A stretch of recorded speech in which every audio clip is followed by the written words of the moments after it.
Cutlet ഉമ്മ സാമ്പാറിന് വാങ്ങിയ ഉരുളക്കിഴങ്ങിനും അത് കറക്റ്റ് വൈകുന്നേരം ചായയുടെ സമയമായപ്പോൾ ഉരുളക്കിഴങ്ങ് കെട്ടിപ്പിടിച്ചിട്ടുള്ള വരവായിരുന്നു ഇപ്പം കണ്ടത്. അല്ല, ഈ കട്ട്ലൈറ്റിൽ ഉരുളക്കിഴങ്ങാണ് വേണ്ടതെന്ന് അവനിക്കെങ്ങനെ മനസ്സിലായി എന്നല്ലേ?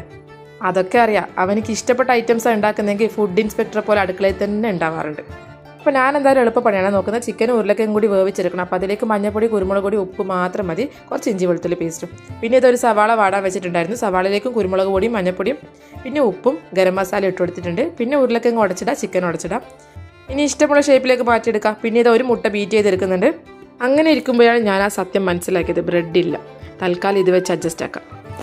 ഇനി എന്താ, ഇനി കോട്ട് ചെയ്തെടുക്കാം, ഫ്രൈ ആക്കിയെടുക്കാം. സംഭവം കഴിഞ്ഞു. അപ്പോൾ ഇതിൻ്റെ പിന്നാമ്പുറത്തുള്ള സൗണ്ടൊന്നും ഞാൻ കേൾപ്പിക്കുന്നില്ല, കാരണം നിങ്ങൾ ഫോൺ ഓഫാക്കി പോകാൻ സാധ്യതയുണ്ട്. ഇപ്പോൾ കണ്ട എക്സ്പ്രഷൻ ഇല്ലേ, അത് ടേസ്റ്റ് ഇല്ലായിട്ടല്ല, ചെറുതായിട്ടൊന്ന് പൊള്ളി, അതാണ്. അപ്പോൾ ഓക്കെ. ഇതുപോലെ കൈമുട്ടുന്നൊരു കളിപ്പാട്ടത്തിന് ഓർമ്മയില്ലേ?